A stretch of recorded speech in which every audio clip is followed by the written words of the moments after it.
मैं कौन हूँ? मेरा नाम क्या है? लोग बोलते हैं कि मेरा नाम म्यूटू है और मुझे इंसानों ने बनाया है। पर क्या ये सच है? क्या ये पॉसिबल है? क्या मुझे इंसानों ने बनाया? तो फिर मैं एक इंसान क्यों नहीं हूँ? क्या मैं इस दुनिया में सबसे शक्तिशाली हूँ? इन सभी सवालों के जवाब के लिए मैं सबके सामने आया। पर मुझे क्या पता था कि ये सारे इंसान इतने मतलबी होंगे। इन्होंने मेरा यूज़ किया दुनिया पे राज करने के लिए, और मुझे तभी से पता चल गया कि अगर ये कमज़ोर इंसान दुनिया पे राज करते रहे तो ये दुनिया ख़त्म हो जाएगी। और इस दुनिया को बचाने के लिए मैंने ठान लिया कि अब मैं इन इंसानों को राज नहीं करने दूंगा और इस पूरी दुनिया पर अब मैं राज करूंगा। सबसे ज़्यादा शक्तिशाली पोकेमोन म्यूटू। पर मुझे उस समय एक ख्याल आया कि क्या मैं हूँ सबसे शक्तिशाली?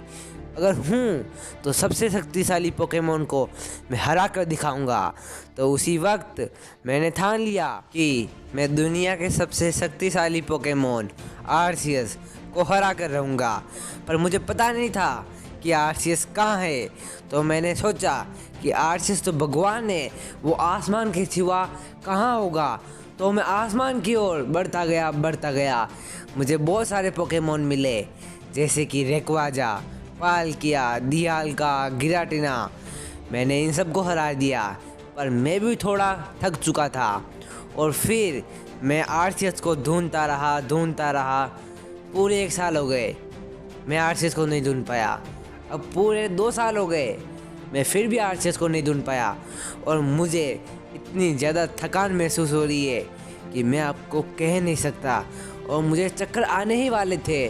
पीछे से मुझे आवाज़ आई और वो रोशनी बोल रही थी कि ये है पोकेमोन, तुम्हारा नाम क्या है और तुम यहाँ तक कैसे आ गए? मैंने मेरे काफ़ी सारे पोकेमोन को आगे रखा हुआ था। तो मैंने जवाब दे दिया कि मैं हूँ सबसे शक्तिशाली पोकेमोन म्यूटू। पर उस टाइम मुझे थोड़ी सी थकान महसूस हो रही थी। पर जैसे ही मुझे पता चला कि वो है आर्सियस, मैंने उस पर हमला कर दिया। मैंने उसको पूरा जवाब भी नहीं दिया, उस पर हमला कर दिया। पर उसने मुझे एक ही हमले में नीचे बेहोश कर दिया। पर जैसे ही मुझे होश आया, प्यार से बोला कि यार तुम इतने पावरफुल कैसे हो? तो आर्सियस ने जवाब दिया कि पावरफुल मैं हूँ, पर मैंने इस बात का कभी घमंड नहीं किया और मैं सबको इक्वल नज़रिए से देखता हूँ। तो मैंने बोला कि इंसान तो बुरे होते हैं। तो आर्सियस ने जवाब दिया, नहीं, इंसान बुरे नहीं होते, उनकी सोच गलत होती है। सारे इंसान बुरे नहीं होते, कुछ इंसान बुरे होते हैं।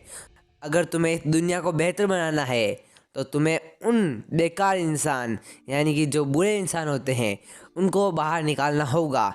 तो मैंने उसकी बात को समझा और मैंने ठान लिया कि टीम रॉकेट जैसे बुरी ऑर्गेनाइजेशन को मैं ख़त्म कर दूंगा।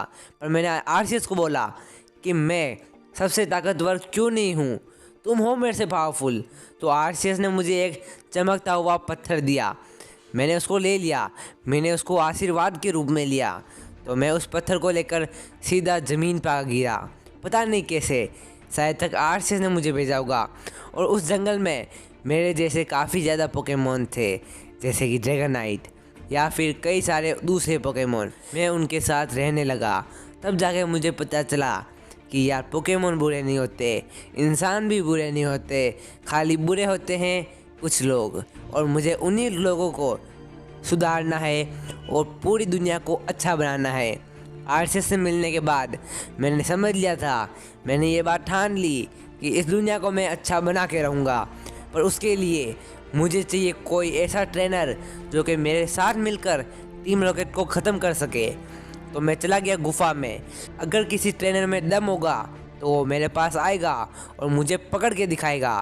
तो मैं गया और उस गुफा में जाके बैठ गया। और फिर एक ट्रेनर आया जो कि था रेड। और उस लड़के रेड में मुझे एक ऐसा ऑरा दिखा कि वो भी मेरे साथ मिलकर टीम रॉकेट को हराना चाहेगा।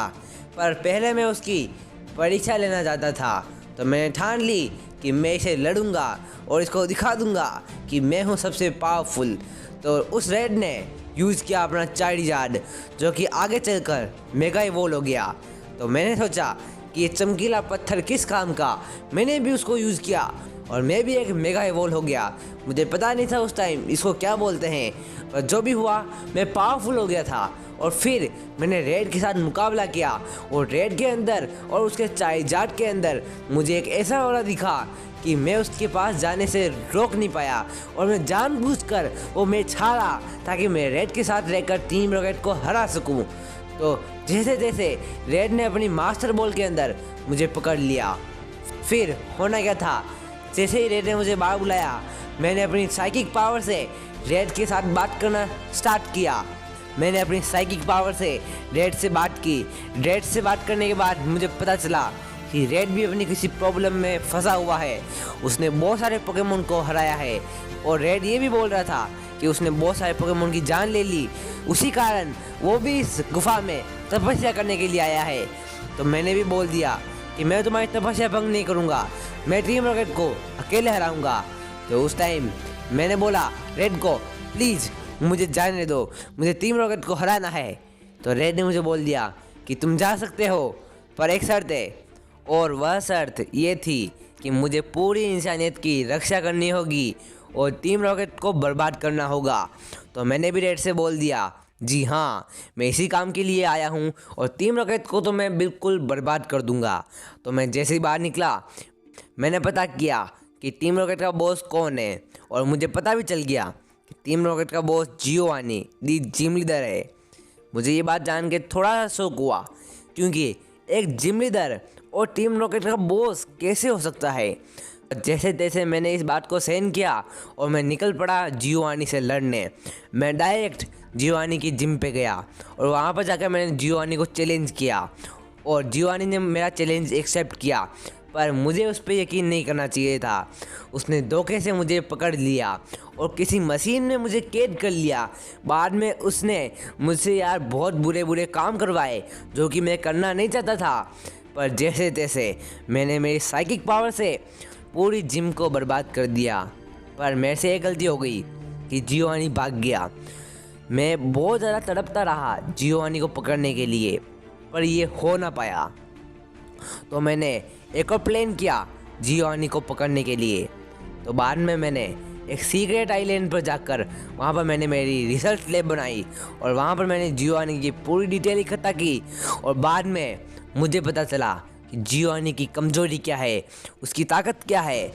तो बस होना क्या था, मैंने उसकी सारी ताकत और कमज़ोरी को पहचान कर जियोवानी के सामने गया और उस टाइम मैंने जियोवानी को बहुत बुरी तरह से हराया और बाद में मैंने पुलिस के हवाले कर दिया, क्योंकि मैं किसी भी पोकेमोन को मारना नहीं चाहता था। तो मेरा मकसद तो कामयाब हो गया। पर बाद में मुझे एक और बात पता चला कि मैंने इस यूनिवर्स के जियोवानी को तो ख़त्म कर दिया, पर दूसरे यूनिवर्स में भी एक जियोवानी है, यानी कि किसी अलग टाइम लाइन में एक और जियोवानी मौजूद है और उसको भी मुझे हराना होगा। पर वहाँ पर जाना कैसे है मुझे नहीं पता, पर ये ज़रूर पता था कि यार कोई लेजेंडरी या फिर मिथिकल पोकेमोन मेरी मदद करेगा। तो मैंने ढूंढा, मैंने सेल्बी को ढूंढा और सेल्बी से मैंने एक बात पूछी, मुझे उस यूनिवर्स में जाना है। तो सेल्बी ने मेरी मदद की और उसने मुझे ट्रांसफ़र कर दिया दूसरे यूनिवर्स में। पर एक प्रॉब्लम हो गई कि वहाँ पर पहले से ही एक म्यूटू मौजूद है और अगर मैं उसके सामने आया तो पूरी दुनिया ख़त्म हो सकती है और टाइम लाइन में कुछ गड़बड़ करूँगा तो यार आरसीएस मुझे सज़ा भी दे सकता है। तो और इस बात को ध्यान में रखते हुए मैंने आरसीएस से परमिशन ली कि मैं जियोवानी को ख़त्म कर सकता हूँ। तो आरसीएस ने मुझे मना कर दिया। आरसीएस ने मुझे बोला कि तुम इस यूनिवर्स के म्यूटू को कन्विंस कर सकते हो जियोवानी को ख़त्म करने के लिए, पर तुम खुद कुछ नहीं कर सकते। तो अब मेरे सामने एक और न्यू प्रॉब्लम आ गई। अगर आपको जानना है कि ये प्रॉब्लम क्या है और मैं इस यूनिवर्स की जियोवानी को कैसे ख़त्म करूँगा, तो पार्ट 2 के लिए वेट करो। पार्ट 2 आएगा यार 3K लाइक पर। तो गाइस जाओ 3K लाइक करो और चैनल को भी सब्सक्राइब कर दो। और आज का पोके क्विज है कि ये कौन सा पोकेमोन है, तो जल्दी बताओ कि ये कौन सा पोकेमोन है। और मैं म्यूटू आपसे मिलता हूँ अगली वीडियो में, तो लाइक एम पूरा कर देना।